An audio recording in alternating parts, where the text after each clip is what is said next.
What's up, guys? Welcome to G Whiskey. My name's Jeff. Now, this is a channel where I offer my thoughts and opinions on a specific whiskey, and if you stick around to the end, I'll be giving it a score as well. That sounds interesting? Hit subscribe down below. And with that out of the way, why don't we jump into our review? Today, we're looking at the Glengoyne 12-year-old. Stick around.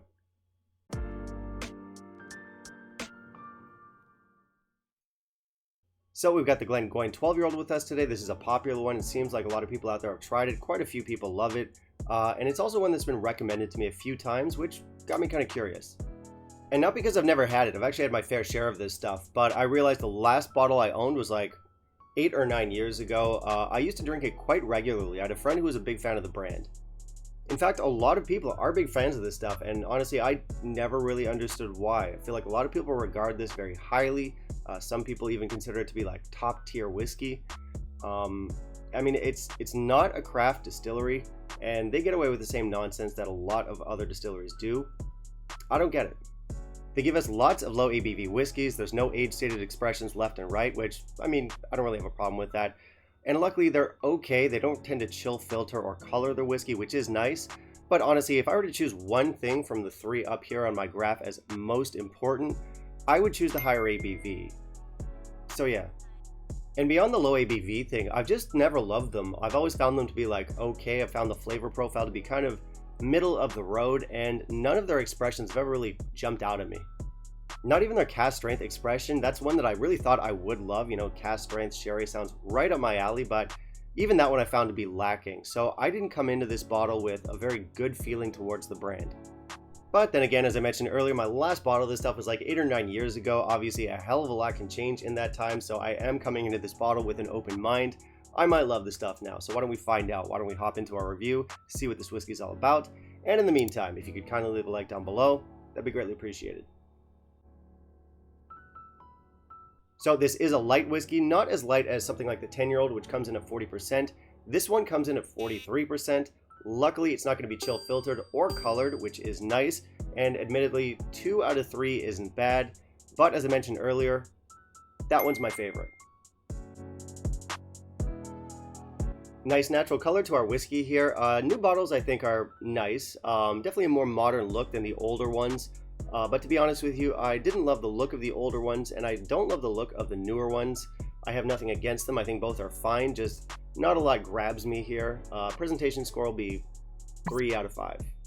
We have natural color here on the label. It doesn't say non-chill filtered. It should. We've got a little blurb here that talks about how unhurried the whiskey making process is at Glengoyne. Some tasting notes on there as well. All of that's fine. It's definitely not a noisy bottle. There's not a lot of fluff here. But overall, I don't really have any strong feelings about it. I think it's fine. Let's try our nose. So some gentle sherry notes in here. There's kind of semi-bitter nuttiness to this as well. It's very fruity. There's apple skins, lemon juice, pineapple. There are some sultanas, some fresh ginger. There's even some like faint coconut in here. Fuzzy peach candy, gentle caramel, and some white pepper. It's got decent complexity actually. Now the palate.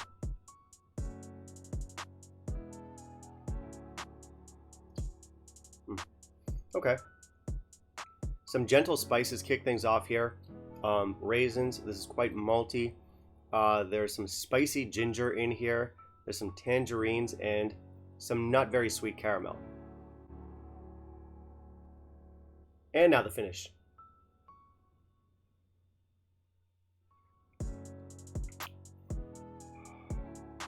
Okay, things get more herbal here. Strong herbal element, slightly floral. I'm getting cola, I'm getting molasses, neither of which is too sweet. I'm getting some gentle oak and some lingering red fruits. This is surprisingly long and layered for a 43% whiskey.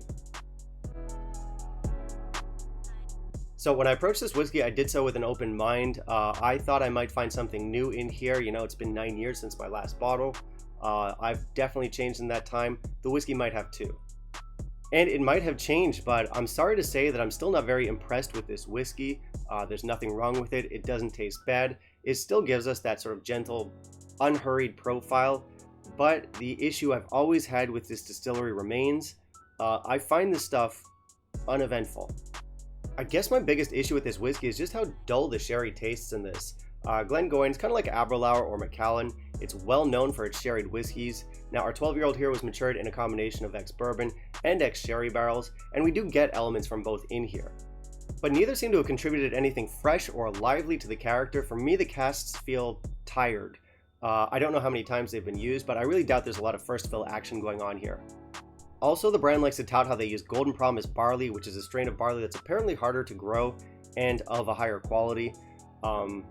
Okay, you know, I don't mind the distillate in here at all. I think it's got some nice maltiness, some nice nuttiness to it. But yeah, I don't see what all the fuss is about. Ultimately, honestly, I find this whiskey kind of boring, and I've said it in the past. At least I remember the bad whiskeys. The worst thing you can be as a whiskey is boring.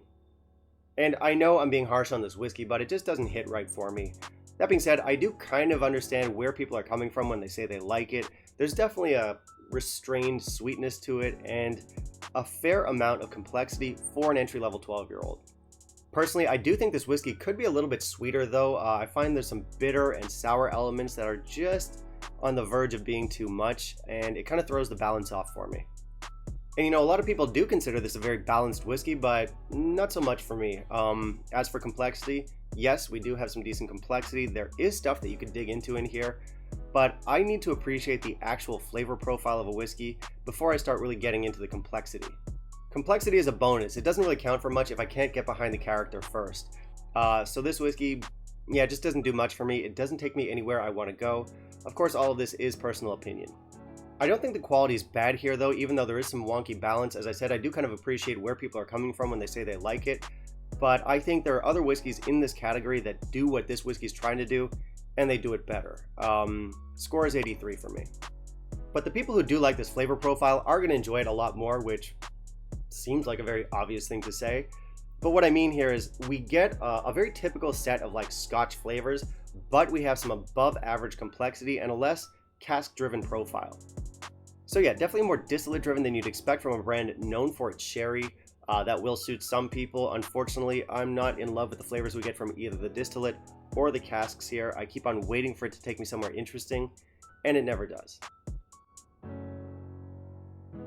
Despite not loving this whiskey, I'm not going to argue with value. As I mentioned, this has some above average complexity, and we have a very affordable, fair, entry-level price tag, so no issue there. So buy it if you like Glengoyne. I've never been a big fan of the brand myself, so of course be aware of that. And if this were expensive, I would say don't buy it, but you know, this has some qualities that a lot of people will like, and the price is very fair. So, I mean, try it for yourself and see how you feel.